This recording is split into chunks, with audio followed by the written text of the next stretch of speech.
Don Quixote is such a ballet that it's so happy, it's so full of life and full of hope. And so I think it's very, very appropriate that we do our first full-length production of Don Quixote to be part of our 25th season. And for this performance of Don Quixote, I will not be dancing Kitri.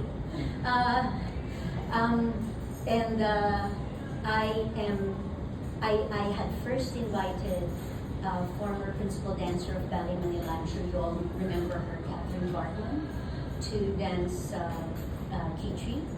And she in turn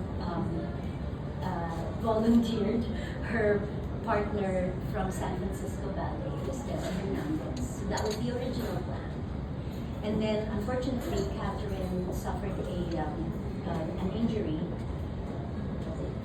about three or 4 months ago.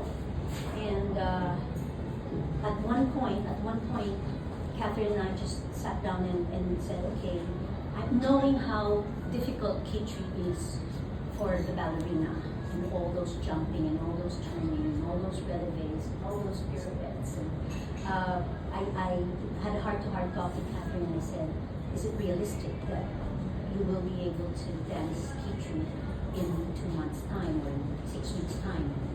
And basically she cried, she was very upset, and we both cried. And she said, no, Ma'am Liz, I don't think. And it's really worrying me. So I said, okay, Catherine, let's just make a decision now so that we can make everything good for the Don Quixote. And so Pia is dancing the role of Kitri. It's not her first time to dance the role of Kitri. So I'm sure you also know Pia from all her past performances with Ballet Manila. She's been a principal dancer in Ballet Manila for how many years now, Pia? Four seasons, yes, 4 seasons, including the 2 seasons during the pandemic. So here is a little AVP on Pia. Please enjoy.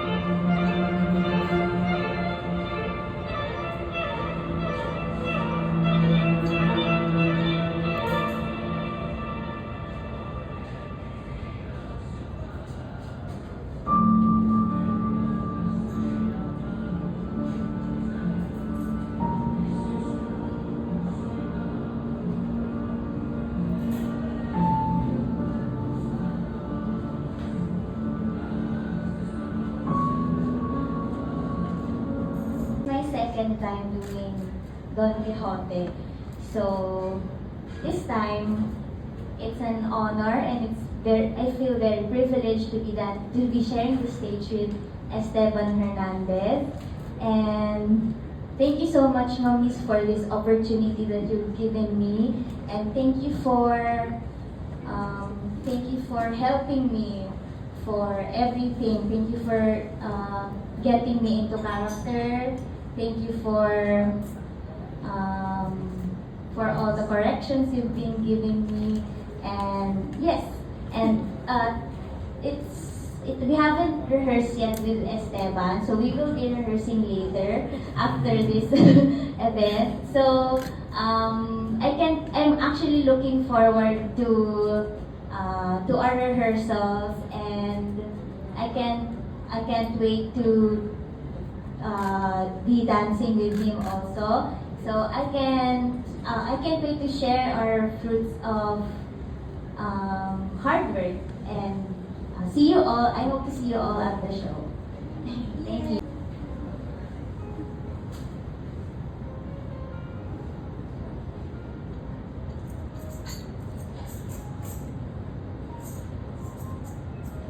I'm originally from Mexico. I'm originally from Guadalajara. I come from a very big family.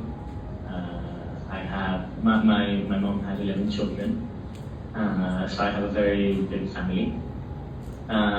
Both of my parents were dancers when they were in their 20s, 30s, and my dad was like, okay, well, why don't I start teaching them how to dance? So he built a ballet bar. He would lay down a couple of pieces of wood. We would spend hours basically just dancing. At 7 years old, I came up to my dad and I asked him to teach me. I told him I wanted to be a professional dancer. For your trust and for bringing me here. It's really special to be here in Manila, performing for the first time.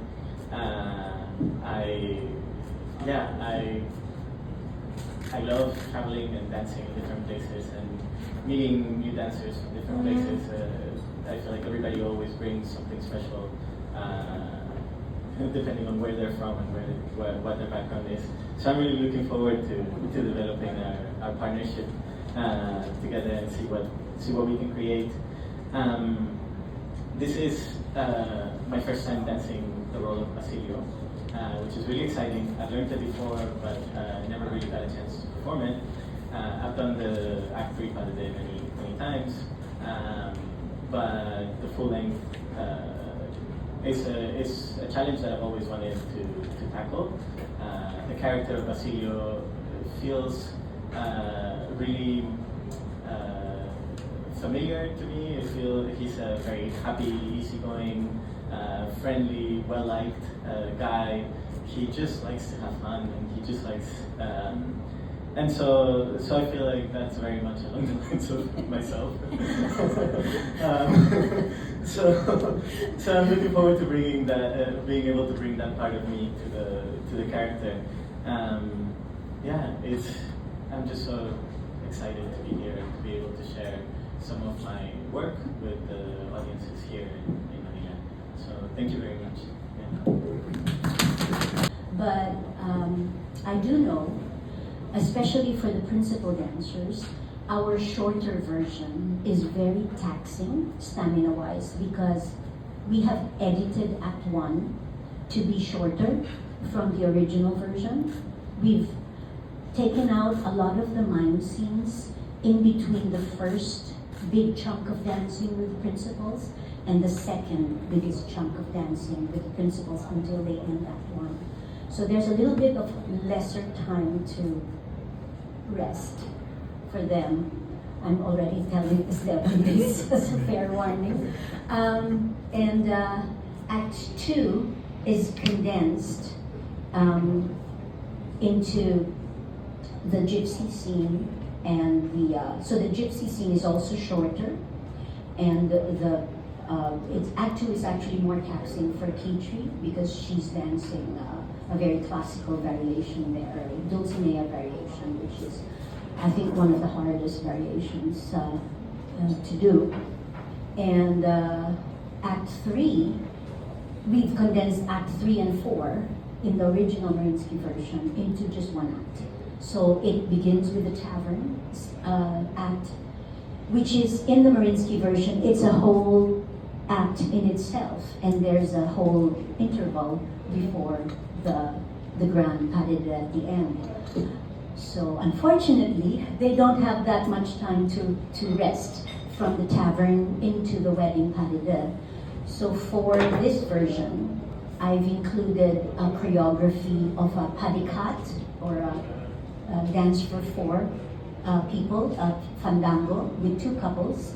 I've choreographed it with Mercedes and the Matador and the gypsy girl and the gypsy boy, so that they have a little bit more dancing to do in the ballet, as well as it serves a purpose of giving a little bit more rest before the wedding pas de deux. They dance it as wedding guests. I've also choreographed a musical interlude in between the tavern and the wedding pas de deux. So basically the guests are going to the wedding with the banderitas, and it's going to be very, very festive.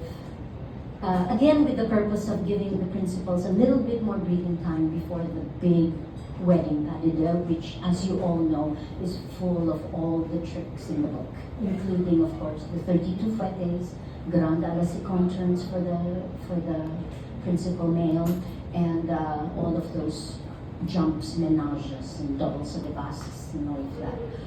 So that again, Don Quixote, for me, there's only one way to dance Don Quixote, and that is to be happy, strong, confident, and full of love of life and love for love. Very passionate about everything, and every single moment on stage is full of 100% commitment and 110% energy. Yeah, so that is why Don Quixote for me is a ballet to be danced when you are a very young dancer, and a very it's not too deep. It doesn't need a lot of say wisdom to dance it, because it's like it's more of, you just have to be filled with energy, confidence, and solid 100% technique. And it's a claptrapper. It's one huge variation after another, where the audience is just cheering and clapping and encouraging the dancers on. It's a very happy ballet. It's comic. And I think it's a great ballet, in fact, to introduce kids to more than Nutcracker. In fact, I think more than Nutcracker, Don Quixote is a perfect classical ballet to introduce kids to, because they really understand what's going on. They laugh, and and you can see that the dancers are enjoying themselves, and the audience is enjoying as well. So those are the changes. There's a couple of new costumes. Esteban brought his costumes from San Francisco. What else is new? Tapos pagka sabi na, Tia, Catherine can dance. Parang ikaw yung magsasayaw. Tapos sabi ko talaga, shucks, hindi ko na kailangan ng kape. Sobrang nagising ako sa tawag na yun. Tapos parang sabi ko, first thing I said is, how's Catherine? What happened to Catherine? And then, parang sabi niya po, she can't dance nga due to her injury. So, ako, super, of course, na-feel bad ako for Catherine kasi I know how she wants to dance quickly din. So, minessage ko din po siya after. Sabi ko, kamusta? Ganyan. Tapos, ayun po, tas sobrang more of mixed emotions yung naramdaman ko. Kasi, of course, super na-feel sorry ko for Catherine. Pero, parang, deep inside, parang, parang, kasi nag-pandemic din po. So, I feel parang super hungry ako to dance. Parang, alam niyo, pag nandyan yung opportunity, you have to grab it. And yun po yung na-feel ko na parang, I'll do my 100% for this role. Kasi second time, and my first debut is, hindi po talaga siya maganda kasi injured talaga ako. As in, super, tinawid ko yung buong full length na yun with stress fracture in both shin, and then na-sprain pa ako nasa ankle. So, yung sprain ko na yun actually medyo na super nainis ako kasi hindi siya dance-related injury. As in, naglalakad lang ako sa street, tapos nagpapilok ako.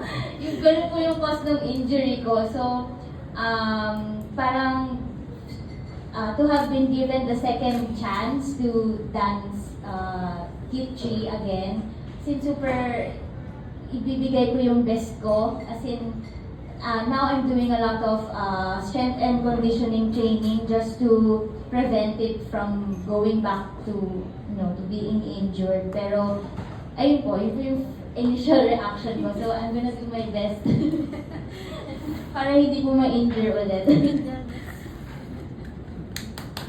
And the way you talk about the injury and stuff, how do you handle all of that? How do you feel with the pressure of not getting hurt and surviving? Well, a dancer's career is very short. If you're lucky, you dance for 20 years professionally, and or at least with dignity.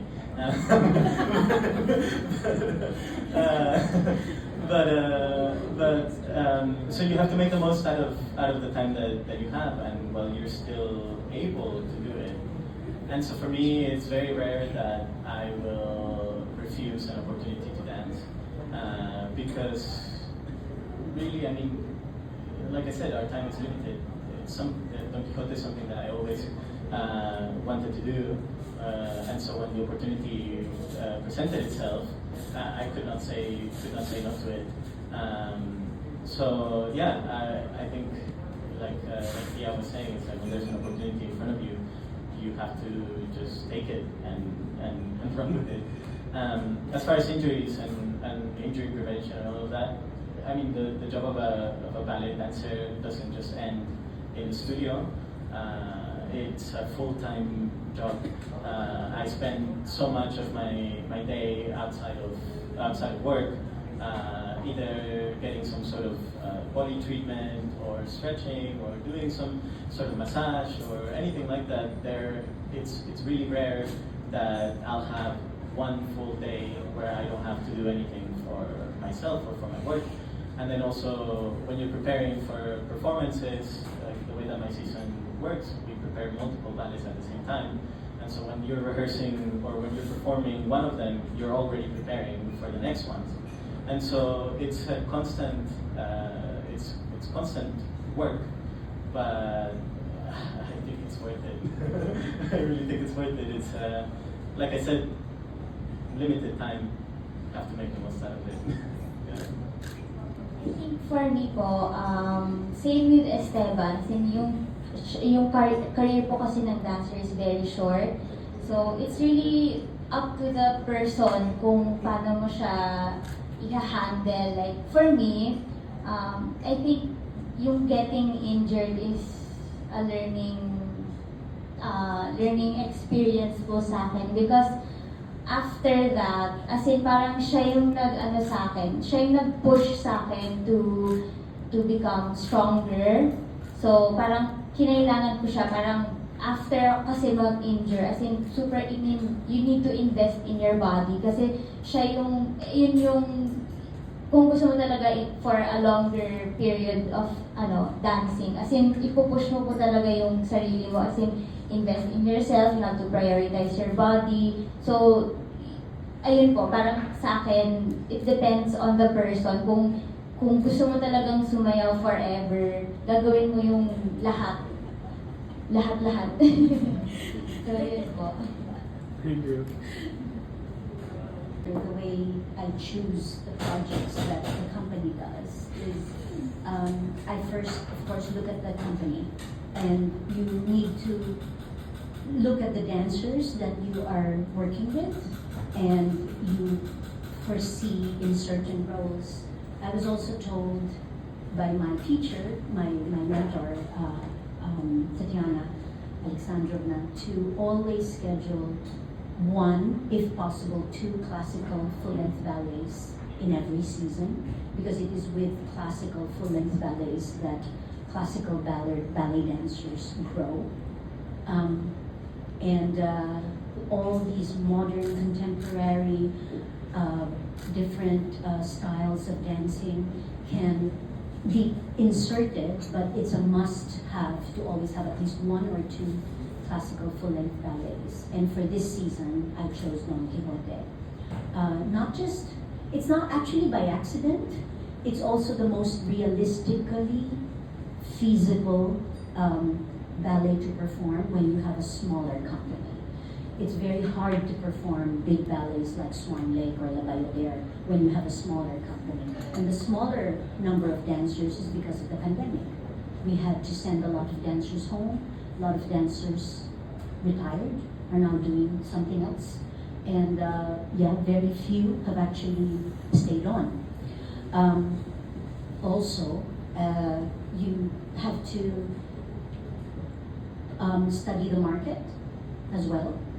In the Philippines, Filipinos like story ballets. They can't really relate much to abstract,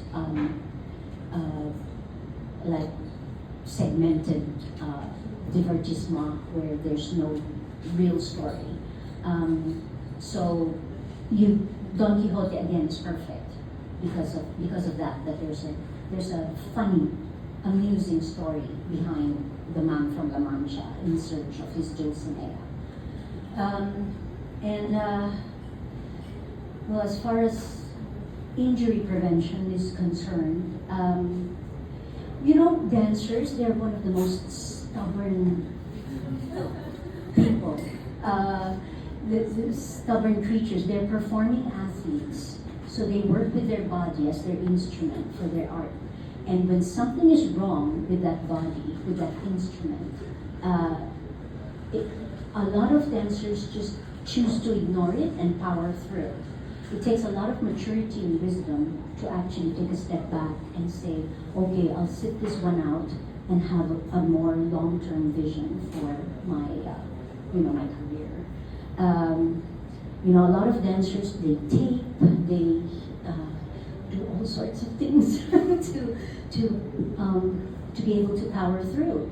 And I don't believe in that. I think I did it sometimes when I was a dancer. I can be very stubborn also, but again, with age comes wisdom.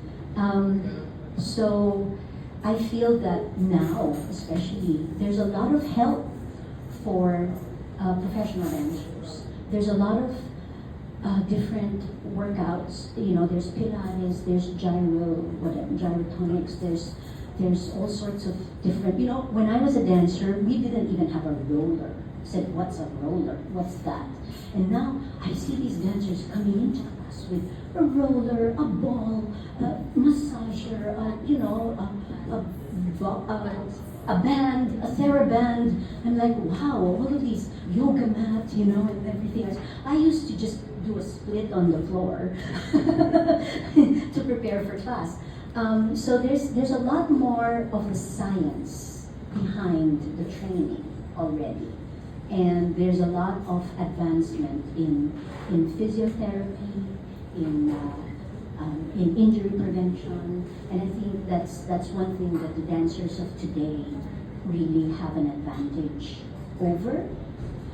The dancers of today, though, I think what's very difficult about their position is, as professional dancers, is everyone is expecting you to be proficient in all the different styles of dancing, whether it's classical, neoclassical, contemporary, jazz, flamenco, all the different kinds of dancing, and you have to be good at jumping from one style to the next, from one different teacher or from one different coach or from one different choreographer to the next, who's demanding very different aspects from you as an artist, as a performer. And I think that can lead to a lot of serious injuries as well if you're not ready and if you're not trained for that. So there's a very different climate now. There's a lot of support, but there's also a lot of demands on the professional dancer of today.